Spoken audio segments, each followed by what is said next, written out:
Shalom, this is Amonute Tayac of Piscataway, Sophia Spiritualite, the AmaruKhan Miriyam, and we're here with another video. This one is relation to a dream that I had last night. So without going into the whole dream because it was quite long, my daughter my oldest daughter, she got into Yale. And they were trying to get her to start school like the next semester. And this was in like a fall period, I guess before Christmas, something like that. And so the next semester would be spring, but that means she would miss like her, senior year, prom and graduation and stuff like that. And so I was telling her, no, I don't think it's a good idea. You don't want to miss graduation. You don't want to miss prom. What was the point of me putting you in a regular school seat, because she was homeschooled and then she went to an online school, but I wanted her to have an in-school experience for high school. So what was the point of me putting her in school? Of course, she's in a private school because we don't play that kind of crap over here. What was the point of me putting you in school if you're just going to miss, the senior year stuff? You don't get more than one chance at that. You definitely want to have that experience. And I was like, you could start school in the spring, because she hadn't even applied to the school. So, I told her to email her dad to see if he's going to pay for it. Because, Yale is not no community college. It costs money. And he was like, well, email this email and you'll see if you can get it paid for, which I thought was strange. And so I told her, you need to go and check out some other schools. Just because Yale wants you doesn't mean it's the only school that you go to. So I had told her, go to, we could go and visit some colleges. And I asked her to apply to University of Maryland just for her old mom's sake, because me and my parents are both alumni of University of Maryland. And so it like the timeline jumped, I guess, and we went ahead a few months, and it was kind of in the springtime, and we were going to visit Yale. And all I kept hearing was the halls of Amenti, the halls of Amenti. So we went to visit the hall, quote unquote, of Amenti at Yale. And the first thing we saw, like sitting outside of this location, was a older woman, a younger woman, maybe a little bit younger than me, and a child. And the older woman was feeding the child. These were all females, all black females. The older woman was feeding the child ice cream. And the mother was kind of just, the middle younger woman was kind of just observing the older woman feeding the younger girl this ice cream. And I looked at that and I thought it was strange, because I know where Yale is. I know how prejudiced it is in that area. And it was just weird to me that it was just, three black women sitting out here eating ice cream. Well, this hall of Amenti, it literally was on the water. So I don't know if I was expecting like a library or something, but it was like it had an open side, so you could look directly out onto the water. So it's kind of like I used to work at a restaurant like this that was on the water, and that's what it kind of reminded me of. And they had tables so that you could sit down and order food like it was a restaurant, and you could look out on the water, and it was really beautiful. And I was like, oh wow, this is really beautiful. And then after that I woke up, so I remembered the halls of Amenti. I said, well, what is that? I don't think that has anything to do with Yale. What's going on here? So before that, before I could record my dream, I actually started thinking about, Rudolf Steiner and anthroposophy, because Q Reeves had a live stream yesterday in which he brought up the concept deity of Sophia. And as you all know over here on this channel, that's who I get my name from, because I was an anthroposophist, I studied anthroposophy, and some of the people I was learning anthroposophy from, they have a series of books called The Gospel of Sophia. And I talked about these books briefly and how extremely difficult they are to understand, because part of the problem is that anthroposophy is based on the works of an individual known as Rudolf Steiner. And so anyway, this morning I was thinking, I really wish I could get more into anthroposophy, but I couldn't, because it never stopped in the back of my mind that he had gotten that from some black people, you know what I mean? And was, you know, pushing off someone else's work as his own. And that really bothered me. And that's why I never read any of Rudolf Steiner's work. Even though I studied anthroposophy, I studied it through the interpretation of another individual. And I know that's not how you really supposed to study stuff, but I knew that Thomas was reading the works and getting the information straight from the spirit realm. I know he wasn't tied up with these negative entities because he was an exorcist. So I know he wasn't tied up with these negative entities. I know he wasn't summoning some black person to give him knowledge. I knew he wasn't misusing the information from our people in that way. For a number of reasons. One of the reasons was he actually lives in Detroit, and maybe not Detroit anymore, but in Michigan, and he worked in the public schools in Detroit with minorities, and especially black minorities. And he has always said about that time that he and his wife were looking for ways where they could help these children be better without the use of these drugs and all this other stuff, and and a lot of other stuff. So from my perspective, he legitimately spent his time helping our community. And so when you have someone who legitimately spends their time helping our community, it's kind of difficult for me to put him in the same category as a Rudolf Steiner, who, for all intents and purposes, all the anthroposophists, they act like there was not a single black person there in Germany at that time, which I know for a fact is not true. Anyway, for a number of reasons. So it bothers me, right? Like, they say he was a clairvoyant and this and that, but who taught him that? Like, someone taught you that. You had a nanny, you had somebody who taught you how to go into the spirit realm. And I don't think historians or anthroposophists are being honest, especially in the anthroposophical, I can't say the word, society, are being honest about how he learned how to do what he was doing. Not that I think that his information is wrong. I think that it is far too complex for an average person to understand. And that is my problem with anthroposophy, because you can't pick up anthroposophy. You can't even listen to an anthroposophist and understand what they're talking about. Even me, who has a lot of knowledge in that realm. So, I always side-eye anthroposophists, except for the ones that I know, because like I said, they actually try to help our people integrate this knowledge back in by making it simple, So that's a long story short. So anyway, so I went to look up the halls of Amenti, and some of y'all may already be familiar with this because of it's in the book of Thoth, right? The Emerald Tablets. So we're going to take a look at this article, and I'm going to make some comments. Now, like I said, many of you are already familiar with this. I have listened to the Emerald Tablets. I have not read them. And that's because, again, this whole concept of Thoth bothers me, because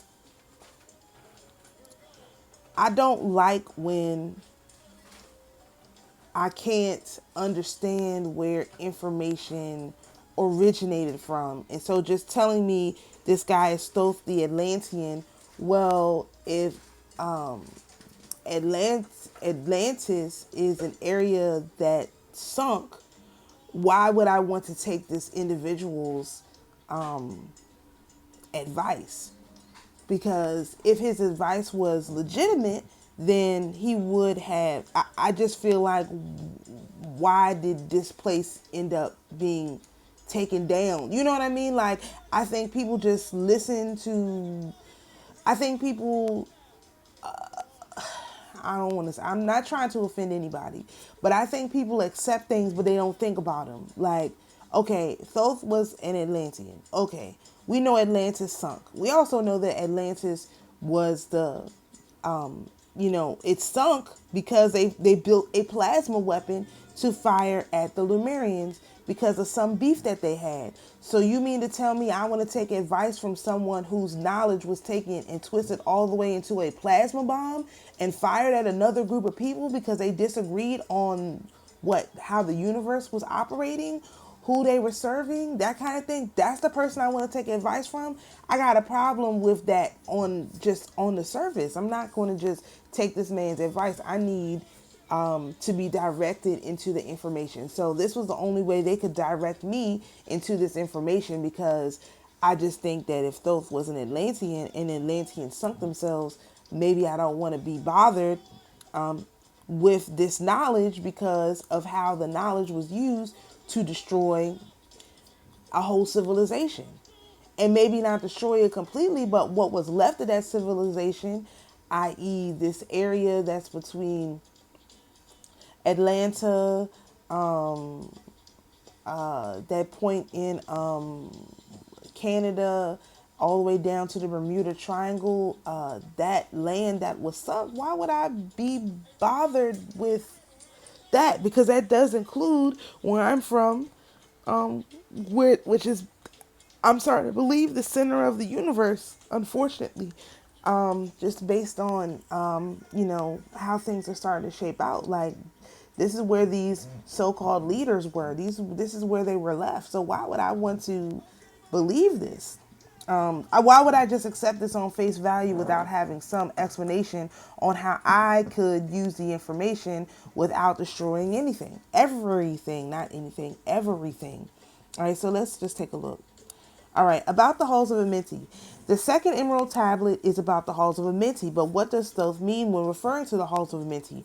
There are many speculations on what the halls of Amenti could be, from mystical realms to stargates to a hidden cavity under the Sphinx. Misconceptions are easily born by taking words literally. Transporting words literally from the mystical domain to the material domain is often a mistake. That is not true. It has to be translated literally. You just have to know what the words mean. The halls of Amenti act as a distortion filter between our physical being and the soul. It is the realm between the omega point and our three-dimensional world. Reincarnation happens from the halls of Amenti back to a new physical body. This will continue to go on until you finally get it, meaning you come to understand the physical world is an illusion. And something I just thought about just now, our three-dimensional world means that we have a Trinity Godhead, Father, Son, and Holy Spirit.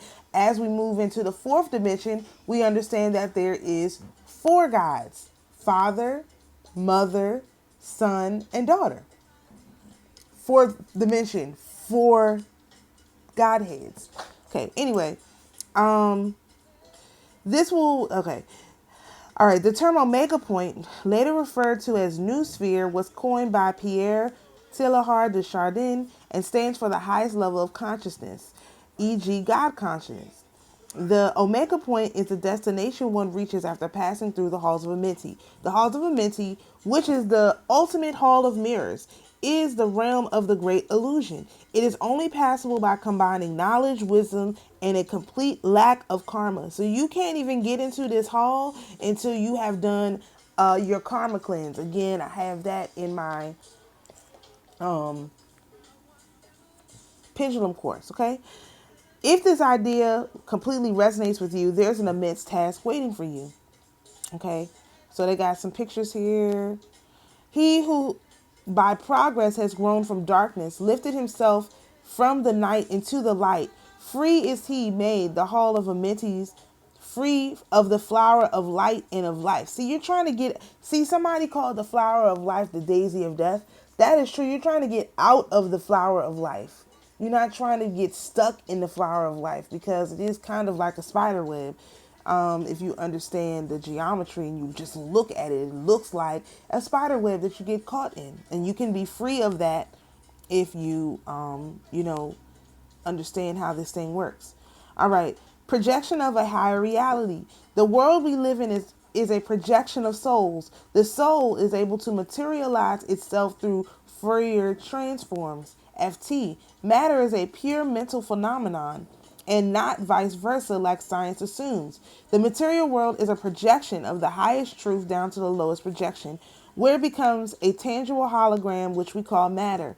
It has similarities with Plato's treatise on the allegory of the cave, where cavemen were looking to their shadows on the wall rather than the source of light that was the source, which is the light that was behind them.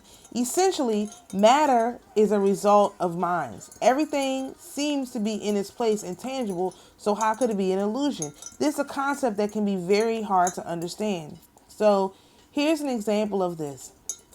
And as you can see, the lamp is 3D, the film is 2D because it's flat, and the screen is 2D. So the reality, the soul is a 6D soul at least. DNA is 3D, and it's the Fourier transformation, and the organism is 3D. And the halls of Amenti is at very beginning of this transformation point. So I'm assuming that this means we have gotten past this halls of Amenti. Not that we're going back into it, but we've actually reached the end of it. Some of us have at least. And when I was looking at this picture, it made me think of this. Right now my cell phone is off, and I don't care because that has not prevented me from receiving messages from the spirit realm. I don't care about the phone. Like, it's useful and I'll use it when I have it. But if I don't have it, my life is not going to end. It's not all over because I don't have a cell phone. And even I was thinking about that yesterday. I was like, it hasn't stopped me from making videos. It hasn't stopped me from getting information. It hasn't stopped me from anything. Now, I do need to be, quote unquote, connected to the internet. But even without that, there's so many free connections all over the place. All I would have to do is get in my car and go somewhere where I can get a better connection. That's how that works. There's no mystery secret to this. It's just you have to, in your mind, understand what's going on. And I'm just starting to come around to what this means, and not just what it means, but what it looks like. So it's not that because the phone is not even a real thing. You know what I mean? It's just projected in. So when it's projected in for me to be able to use it, then I'll be able to use it. I mean, I don't care about that thing. Right now, I kind of figured that I needed to be off the grid during this new moon. And that was basically confirmed to me because I started my candle 24 hours ahead. And my candle is out already. It actually went out earlier. It didn't burn all the way to the end. And also there's no black stuff. So my candle charging method does work. It works in the new moon and the full moon. So now I feel like I could go through and provide this as a product. But it's like a lot of stuff going on here, and I could easily I can more easily navigate reality because I can see what's going on here. It's like, okay, my phone is off. All right, so what am I going to do? Am I going to cry about it? Nah, I'm not crying about it. They're going to send me an offer. I'm just waiting for them to send me an offer. I have the money. They didn't take it. You know what I mean? It's not that I didn't have the money.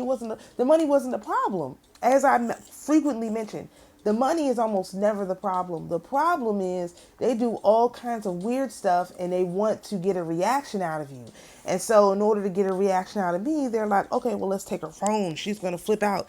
I didn't even bat an eye. I was like, oh, well, I guess I ain't using that. Let me just focus on what I need to do and see what these messages mean. You know what I mean? Like, I didn't even lose a moment of sleep over that.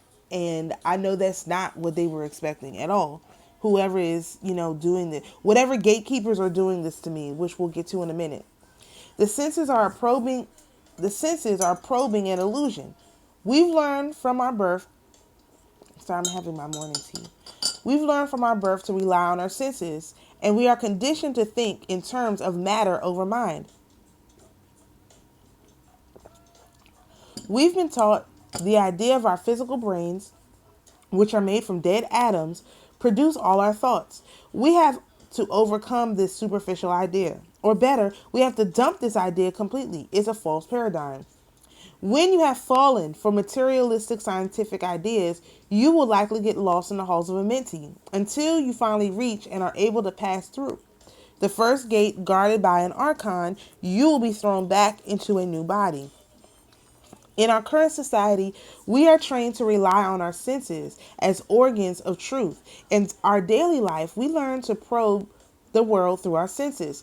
Because we are incessantly conditioned in that way, we are unable to unlock the universal secrets. We need to know these secrets in order to incorporate and live them during our earthly life. Knowing alone is not enough. Gods as gatekeepers. When we slowly rely on our senses, we are unable to understand the invisible, undetectable truth that underlies all matter. What our senses perceive is converted into signals, which is interpreted by our brain to be real. But there's no way to verify the thing we perceive is actually the truth other than a material representation. We lack organs of truth. The ultimate truth is only mentally conceivable, especially by grasping the mathematical reality intuitively. Our universe is 100% mathematical, which I don't necessarily agree with. And that is why the unreasonable God of the Old Testament is no true God. It is only a gatekeeper, the bouncer at the door, which some religions have turned into a God. Pure reason is a divine quality. That is why so many people feel attracted to mathematical patterns.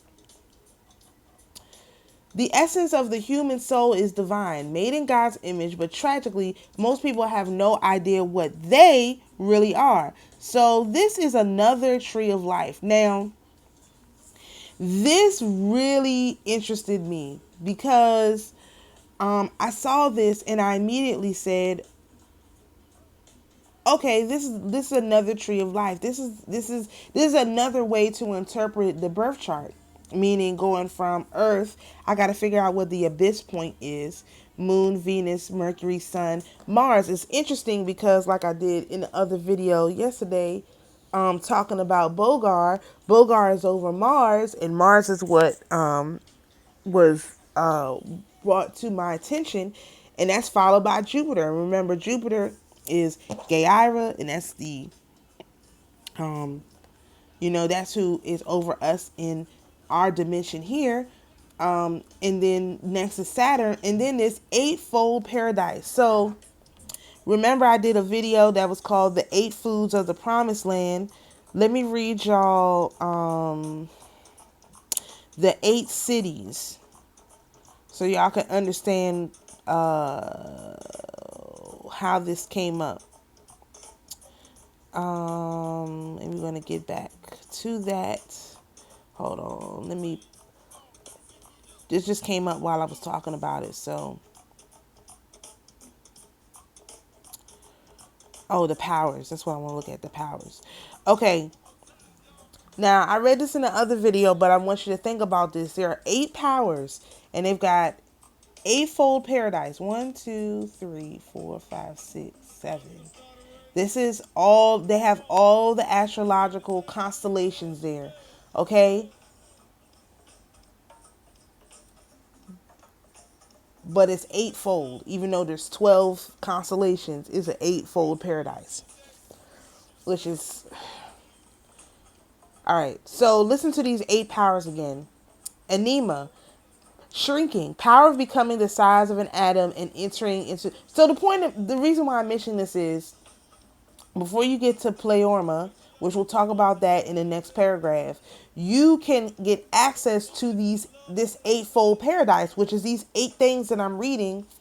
And even above that is the middle kingdom. So there is a level above this eightfold powers that you can have access to from where you are on the earth, because you have mastered these other levels, the moon sphere, the Venus, the Mercury, the sun. Not mastered as in dominated over, you've integrated all of those energies into yourself. See, if you got a reading from me, if you've ever gotten a reading from me, what I've talked to you about is how to integrate these energies into who you are, how to not to run away from them, but to acknowledge them and how to work with them. That's what I talk about.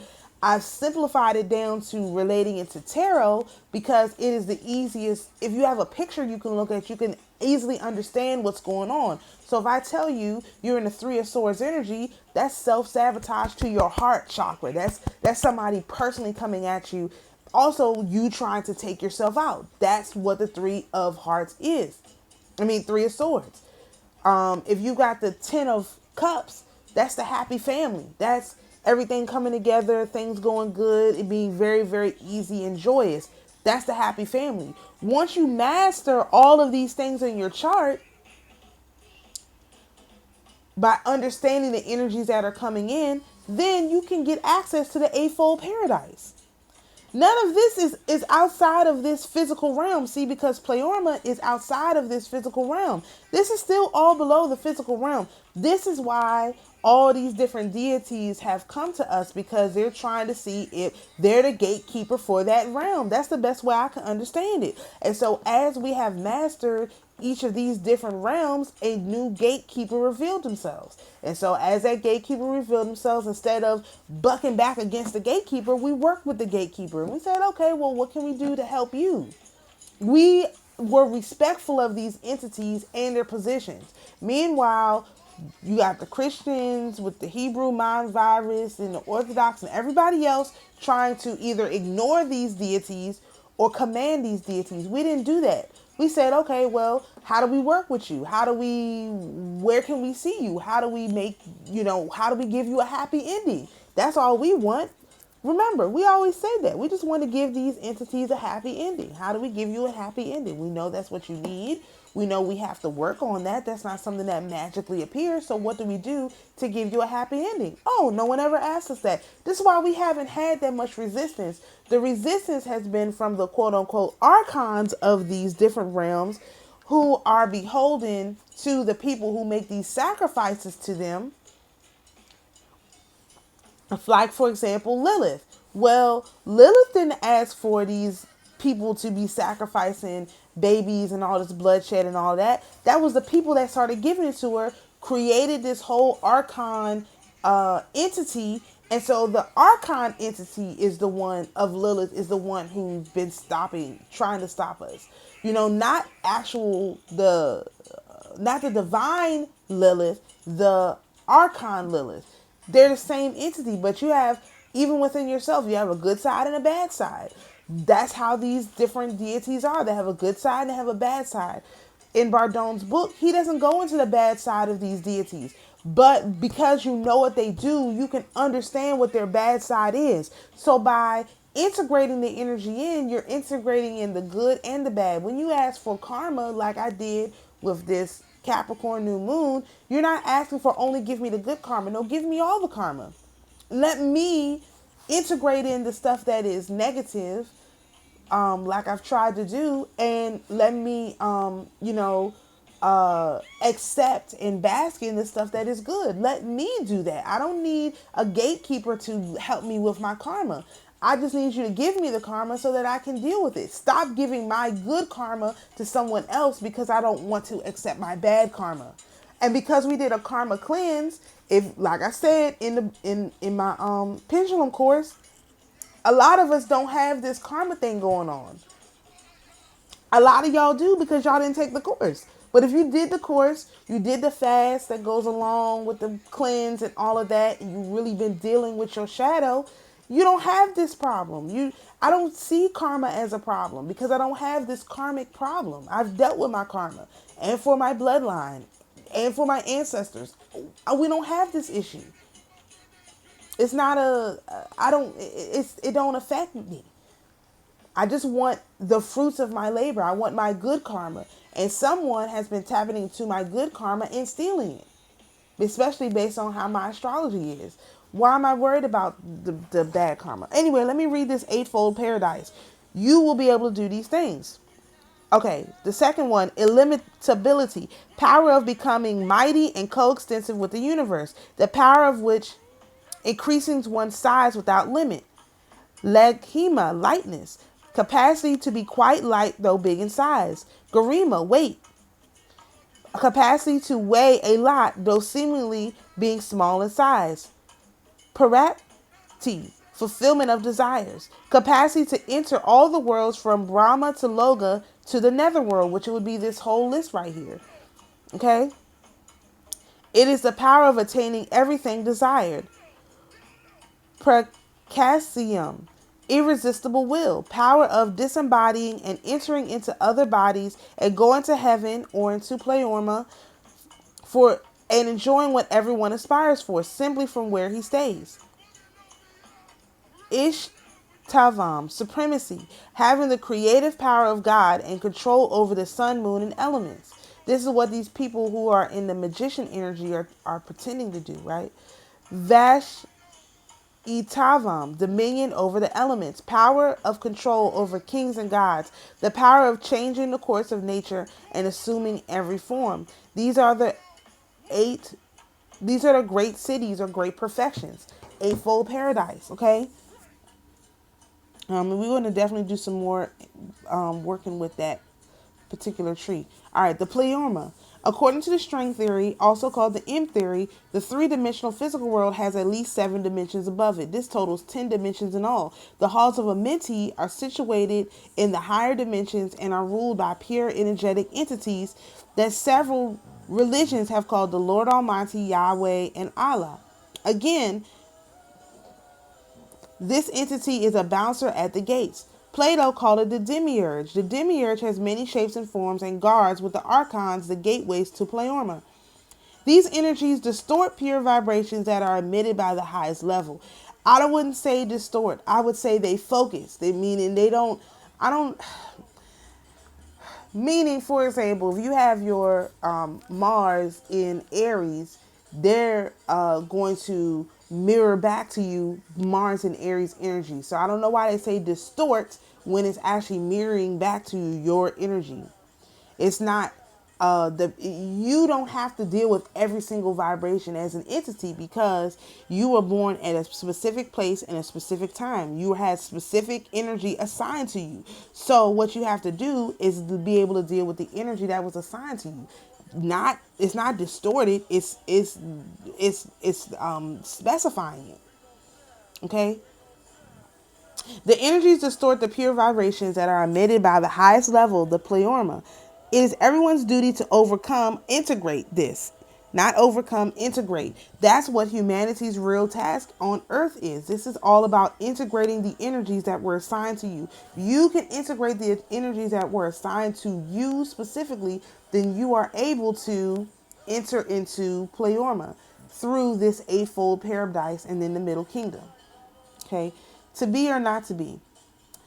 There's nothing wrong with having a job and working hard. From the perspective of the Emerald Tablets, however, identifying yourself solely with this earthly material life, I am this or that, often leads to low capacity for self-awareness. This is why we say, I am. It links us to the divine, which in turn causes a soul after death to be stopped at one of the gates. How you identify has nothing to do with your physical being. It is a mental state that you take with you after death. Souls who arrive at the gates without capacity to move beyond a material conceptualization of themselves will be stripped of their memories and cast back down to earth to do it all again. They will reincarnate in a certain form depending on their karma. The demiurge, the lower god, has installed 8 levels of guardians. The ancient Gnostics named these guardians archons or dark angels. As long as there are vibrations within you that vibrate with one of the archons, you will be recognized as one of them and your soul will be cast back to where it came from. It sounds easy to get rid of unwanted vibrations, but it's wildly difficult. Getting rid of these archonic vibrations is your real task while you're here on earth. What that means is the entity that's the lower level entity in the book by Bardon, you have the higher level entity that is specifically discussed. Why? Because the point of that book is to help you get past these gates, which we're going to talk about in the next paragraph, right? So if you take that energy and integrate it in, you can't possibly vibrate on the lower level, because what's being presented in that book is the higher level, so that people do not vibrate on that lower level. It's giving you an opportunity to know what that lower level is like by looking at the higher level, as opposed to knowing what that lower level is like by being in the lower level. Okay? It also means that, like, for example, wherever your Mercury is, you know, when you're able to integrate that entity, that deity in, you know, and the way we've been doing it is with these new and full moons and asking them to come and help us with things. You can't possibly vibrate at the lower vibration when you're asking the entities to come and help you. It doesn't work like that. That doesn't make any sense. In general, you can, anyway, that's, I'll save that for another. All right. Living a tranquil, self-exploratory life helps along this path, but leaving your comfort zone on a regular basis in combination with thorough self-examination on a daily basis is a must. Listen to this. The archons prevent immature souls from entering paradise, which precedes the middle kingdom. Paradise is what those 8 things I just listed. That's paradise, which precedes the middle kingdom, and finally the Pleroma. The road to become one with God, the Pleroma, is heavily guarded. Only fully detached, rationalized souls are able to enter the Pleroma. It is said by Thoth that on rare occasions, some impure souls pass all gates and enter paradise by cheating and bypassing the rules. These souls will be cast into the abyss. Let me repeat. These souls will be cast into the abyss. It's game over for these souls as long as this universe lasts, until the next Big Bang. This is where these people who have been cheating the system are going. This is where these people who have been pretending to be us, pretending to be the enlightened ones with the aged souls, are going. Now, does this mean that people with young souls cannot get to the middle kingdom? Absolutely not. That's not what it's saying. As long as you get there legitimately. The problem is there are people who are getting in there illegitimately by pretending, by cloaking themselves in our energy. And this is what you're seeing. You're seeing the removal of the people who have been cloaking themselves in our energy to get to this where they're at. Okay? I hope that makes sense. All right. Expression of a higher dimension. And they're going to stay there until the end of time. It's not like they get to come back and, oh, they're going to sneak their way back in. No, they have to stay in the abyss if they get sent to the abyss. This is the hell that the Christians and these watchers are worried about, that they're going to get cast into the abyss. And some of them are the main ones that are going to be cast into the abyss, or they're just going to keep reincarnating on this cycle until they understand they have to elevate. They cannot stay in this sun worship. Basically, you have to integrate all the parts of you, not just the sun. You are the sun, yes, but you are also the moon. You're also Mercury. All of these planets work together to create your physical body. They all were in the sky at a certain place when you were born. They all lent some of their energy to make you. So by ignoring all of those planets and all of that energy, you're not doing yourself any favors. Okay. The Emerald Tablets, expression of a higher dimension. Here we go. The Emerald Tablets are written in a language from a higher dimension, but are expressed on our lower dimension. This is similar to the idea of projecting a 3-dimensional shape onto a 2-dimensional plane. In this case, in the case of the tablets, this occurs not in shape but in text. This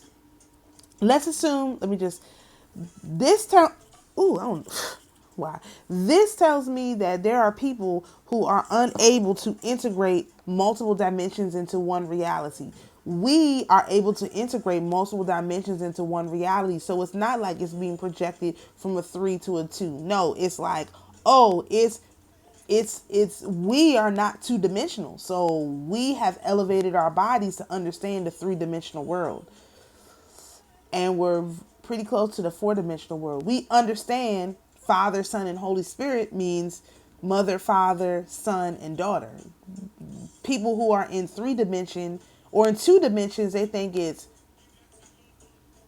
oh, okay. So people who are stuck in 2 dimensional or 1 dimension, like the Hebrew mind virus people, they believe in 1 dimension because they believe that there's only God the Father. There's no other God but God the Father. That's it. That's what these you wish people also use. It's 1 dimensional dimension of themselves. The 2 dimensional people believe that there's Jesus is God, right? The Father somehow, and they believe in the Holy Spirit, so, or the Holy Ghost. So they have Jesus as God and the Holy Ghost. That's 2 dimensions. 3 dimensions is Father, Son, and Holy Spirit. 3 dimensions. 4 dimensions is Father, Mother, Son, and Daughter. 4 dimensions. Most of us who listen to me are already in the 4th dimension. So it's not, we're not taking the 3rd dimension. We're taking the 4th dimension, looking down to the 3rd dimension to understand where we've come from. This is written from a person who is a 2 dimensional person trying to elevate to a 3rd dimension. We are on the 4th dimension looking down at the 3rd dimension. Much easier to see what's going on in hindsight. But we're moving forward. We got 22 and 2, 20/20 vision. We're moving forward. These people are moving backwards because they're at the, they might be a 3rd dimensional body, but they're really operating in the 2nd dimension or in the 1st dimension. Some of them based on how you view gods. And then of course, if you have multiple gods, you might, it depends on how, I don't know. That's a good question. Anyway, let's keep going. And let's assume that a square from the 2nd dimension could speak. It would explain what a cube, because you have these Hindu people, they believe in thousands of gods, but I don't necessarily, I guess this is why they have Vedic, because they have to go back into their past and figure out what happened to them in their past. Like they have to deal with the karma from their past lives because they have all these thousands of gods, and all these thousands of gods have been influencing them. So you need the Vedic astrology, the sidereal astrology, to figure out what side you're on, to really get your position, because it's all, you got all these different gods you believe in, but you didn't evolve from 1 to 2 to 3 to 4. We evolved from 1 to 2 to, it's a natural progression. It's set up to be like that, but a lot of people fall at the wayside. They got stuck at 3, or they got stuck at 1. Some people, or as you grow, this is why we have that, the roots of the tree, because as you grow, you're integrating the information from those multiple levels down to create these different layers of yourself. You're supposed to integrate that information in, and I'm assuming that a lot of the Hindu people, they haven't integrated the information in from the lower realms. They just trying to pop up at a higher realm and keep ascending when they need to go back, side reel, and review what happened to them in their past. And that's why they have karmic based astrology, and we don't do karmic based, we do tropical, which is we're following the warmth, following the higher celestial realm, where the celestial realm is going, not where it's been. And they're looking at where it's been, not where it's going. 2 totally different ways of understanding. All right. It would explain what a cube from the 3rd dimension would look like, but its description would sound funny in both dimensions. If the cube tried to explain what his world looked like, the square would only be confused. It would take great wisdom from the cube to explain his world to the square. And that's what we're doing. Like, we live in this multi-dimensional, 4th-dimensional world, and we're trying to explain to these, 3rd and 2nd-dimensional people what's going on. It has nothing to do with what religion they are, but how many How many versions of yourself do you believe in? Do you believe in yourself as one supreme God, or do you believe in, okay, well, I have a father, I have a mother, I have a sister, I have a brother. I'm in all of these. I'm in all of the seasons. I'm in all of the zodiac. It's like, are you looking at God as outside of yourself, or are you looking at God as a part of yourself, expressing himself through you? Okay? In fact, it's impossible to express in our language the full meaning of a higher dimension. I just did it. Anyway, it's only possible by developing a feeling, intuitive mathematics from the inside or through the soul. This is why I don't believe, well, I mean, I guess you could call it mathematics, but I wouldn't. To equally combine feelings with reason is utterly crucial to grasping the ultimate truth. Meditation is the key to that. Everything that's written in the Emerald Tablets has to be lifted to the highest dimension and not be taken literally on our third dimension. That's not true. Well, we're in fourth dimension, so we can take it literally. We're fourth dimensional, so we can take it literally. All right. On earth, man is in bondage, bound by space and time to the earth plane. Ignorance keeps your underworld intact. Listen, ignorance is what keeps the hall of Amenti on earth intact.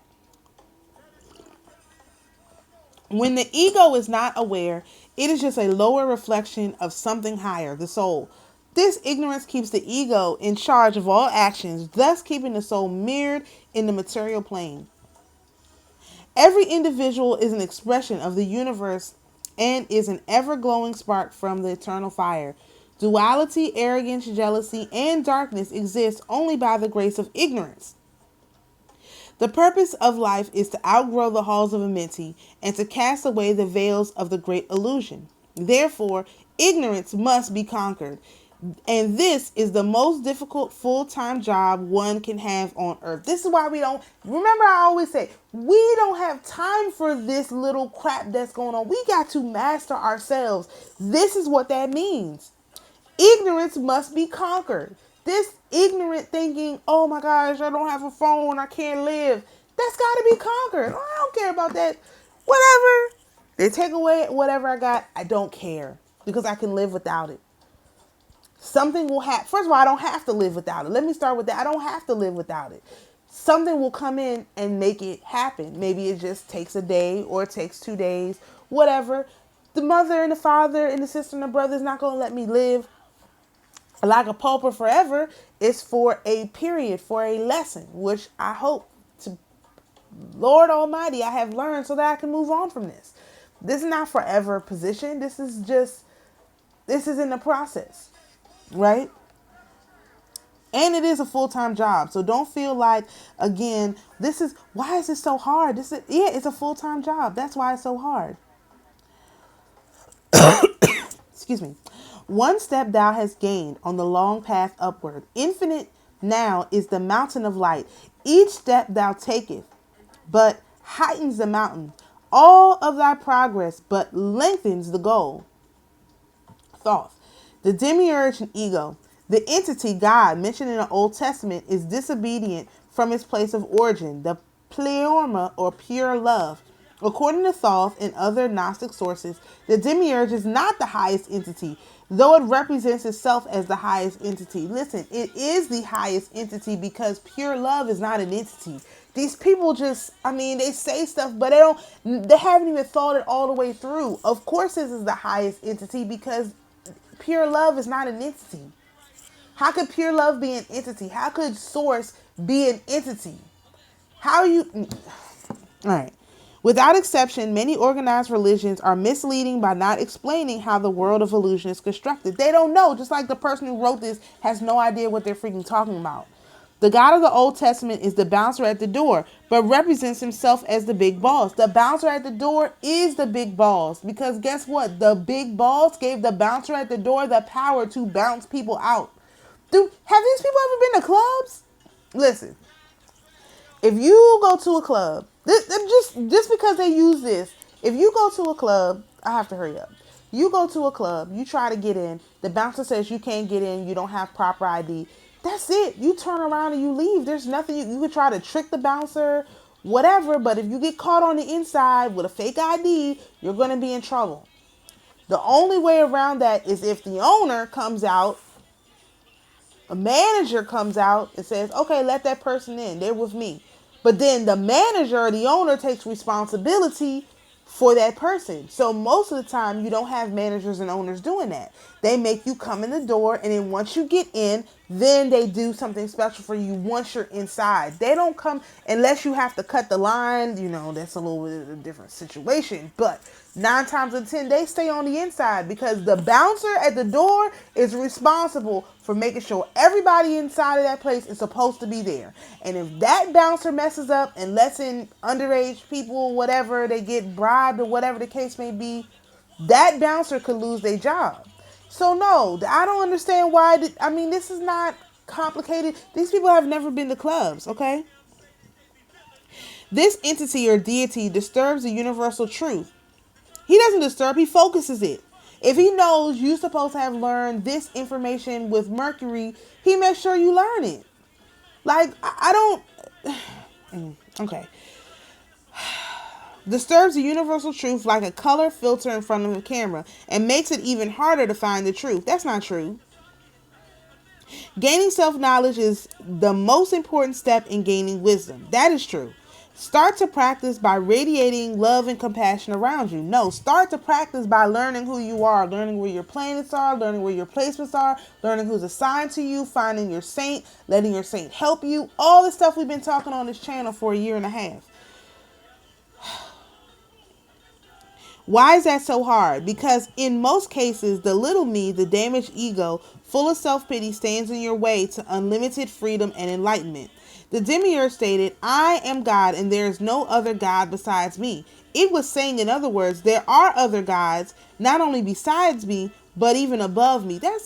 Get out of here, man. Your ego is your demiurge. Your ego is your bouncer at the door. It will present itself as the boss and throw everyone out that dares to oppose the idea. The collective ego of communities is their demiurge, and so on. As above, so below. And this is what the distortion filter, quote unquote, looks like. Reason and wisdom.